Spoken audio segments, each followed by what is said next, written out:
Hello and welcome back to my nail corner. Today I have some Sparkle & Co. colors out. This one has a number on it. I believe it's called Snowglobe. It's like a clear base with some really pretty like multicolor glitters in it. Great topper. This one is a thermal, which you will see in action later on, and DP45 Delicate, which, if I'm being honest, is one of my go-tos. If I was going to wear a color on my nails forever, that's probably it. If I want a really like neutral look.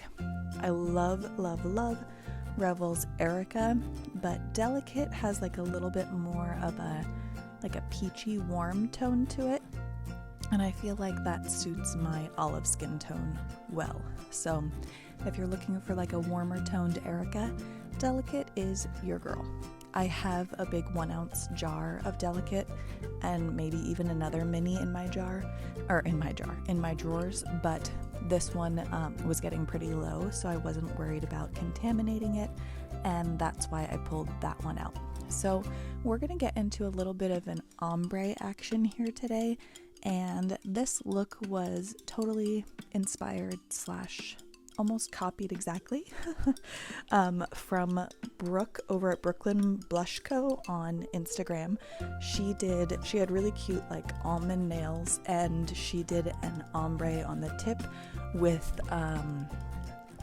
what's the UV changer that's like this? It's Magic Cotton Candy, and it was super cute. Magic Cotton Candy goes from like a super light pink, almost white actually, to like almost this shade of blue, maybe not quite as vivid, but it's basically the same concept, but it's a UV changer, and it has a little bit of shimmer to it, like glitter to it as a color. So you may have seen me, I used it in an earlier upload. Gosh, that was a long time ago. I'll pop it up in the cards here if I can find it for you.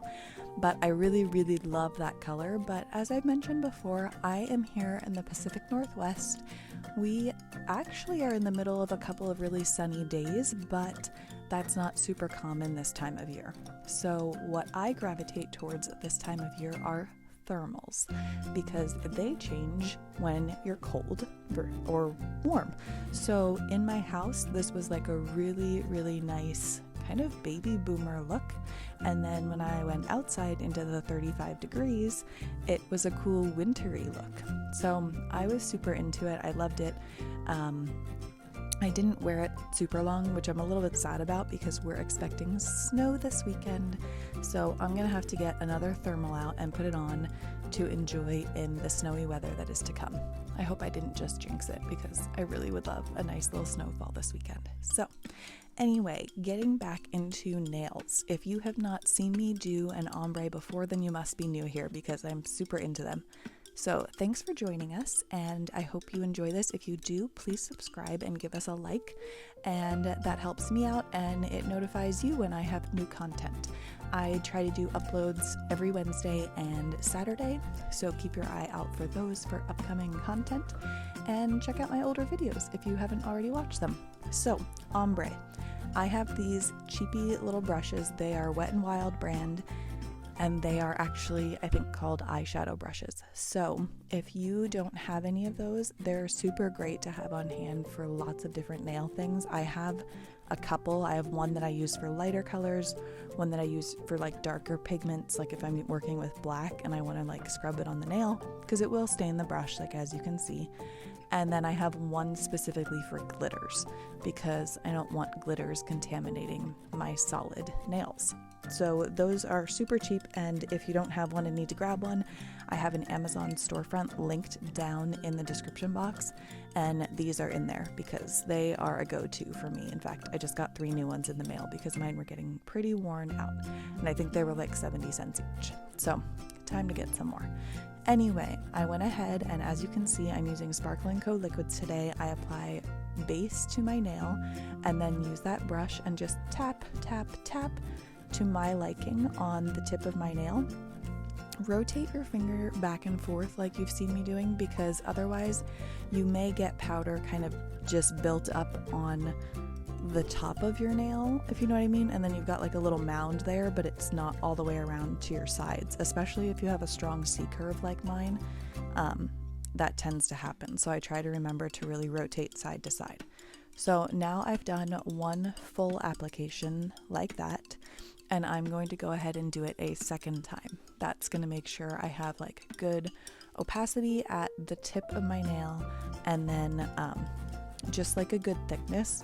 If you don't already know from previous videos, I apply builder gel to my nails as a base. That's because I change my dip powder very frequently for YouTube videos, because I like doing the process, like just because. So I have builder gel on my nails, and then I apply peel base, and that allows me to pop the dip powder off of my nails without damaging my natural nail, and the builder gel keeps my nails protected in the meantime until I get around to my next dip powder application. So that's not for everybody. Builder gel is a little bit, more added time to your process, but that's what works for me. So if you were wondering why my nails were so glossy to start with, that's why. So I'm going to go ahead and finish my second application here, and then you're going to see me come in. Oh, I guess I should explain. Sometimes when I do an ombre, I tap on both colors. So I would tap on the tip color and then the base to give it a good blend. And if I do that, I usually alternate back and forth between the two colors for each layer, so it just gives a really good blend in the middle. But because Delicate is really like a sheer color, I wasn't too worried about blending it per se, because it, like I said, it's very sheer. So that's why I went with tapping on the tip color and then pouring over my base color. And I thought it worked out pretty well. So anyway, that's why I'm doing that. So I'm going to finish that up, and then I'm going to tap on some glitters, because I really liked the way that Brooks was with the Magic Cotton Candy, and that had a little bit of glitter to it. So I thought I'm going to pull out Snowglobe and do a couple of tappity taps over that. So after I tap on my glitter, I will do my clear cap. But I'll be back in a couple minutes with some more explanation and some thoughts for you guys. So hang in there, and I'll be right back.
Hi, so if you're new here, I just wanted to explain to you why I put a clear dip over every single mani. And if you're not new here, I'm sorry, this is repeated information and you could probably go on and skip ahead. So a clear dip on top of your dip powders does multiple things.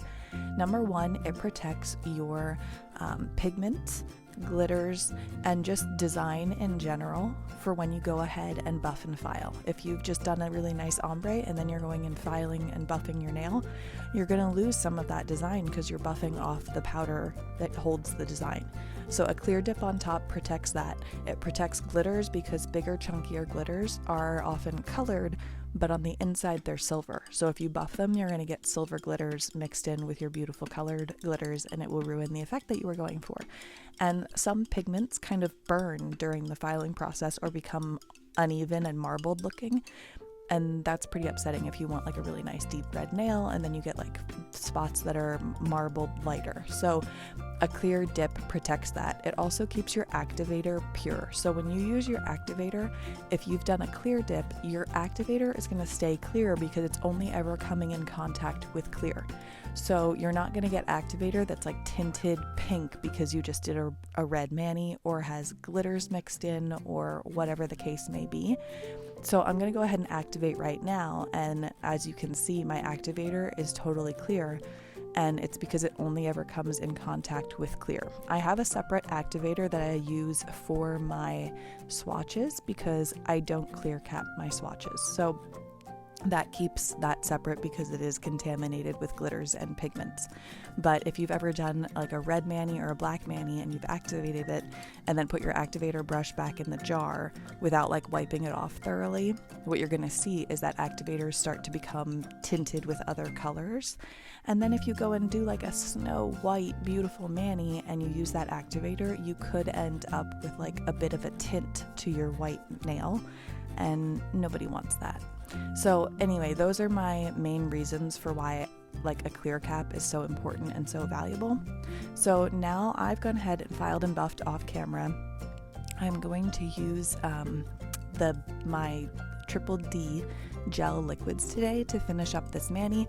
I was gonna use dip liquids and then I just was like in the mood for my gels, and Triple D gels are my go-to for the most part. They're like my favorite. I have others that I like and work perfectly well, but I just tend to gravitate towards these. They're a really nice smooth application. They are thin without being runny. And if you're familiar with gels, a lot of times gels are just thicker and not super pleasant to work with. But these are not that. So if you need some gels, check out Triple D. I really love their gels. And she also is going to be coming out with a new gel that is called Delicate, and it's 2-in-1 base and top coat. And I've been using that a little bit off camera, and I've just been really pleased with how it performs. And the reason it's called Delicate is because there are a group of gals that are sensitive to gel allergies, and they're testing it out. And so far, it's performing really nicely for them. So if you're prone to gel allergies, you may want to check that out when it releases. So if you're on Instagram or in the Triple D Facebook page, keep an eye out for that coming up.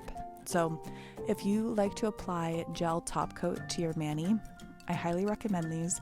I'm going to go ahead and cure that base for 30 seconds, and now I'm going to go in with my top coat.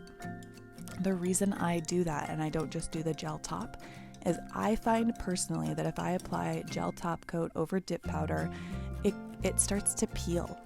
And if that's I've tried all the things like making sure I don't like have a perfectly smooth dip powder and like make sure it's a little bit roughed up so that the gel can adhere to it and like cap the free edge and all those things, but I still had peeling. Well, ever since I started applying base under my gel top, I've not had any peeling happen. So if you've had an experience like I did with peeling top coat, maybe give that a try and see if it helps. Another thing that I've heard, if you have that problem, is you can apply Young Nail Protein Bond or like Mia's Secret Extra Bond or any of the other gel bonders. That's different than like a pH prep that you would use under dip powder. Bond for gels is specifically for gels, so they're not going to work interchangeably with dip powder. So again, Young Nails Protein Bond or Mia's Secret Extra Bond can help with your gel adherence. So if you're somebody that struggles with getting like a really smooth dip top coat, maybe gel top coat is for you. So I've cured that for 60 seconds, and as you can see, I have like a BabyBoomer looking nail with the white tips, a little bit of glitter, and then the nude / pinkish sheer base. I think that this kind of look, like my nails are kind of short right now compared to what they were a couple months ago, and I think it really elongates the nail. So if that's something you're looking for, or you just enjoy this kind of look, then definitely check these out. And I have a discount code below for Sparkle & Co. if you are in need of one. So check that out in my description box. So and I have a referral also, so read all that information. So here is what it looks like warm, and then here's what it looks like cold. So I hope you guys enjoyed this, and I will see you in my next vid. Bye now.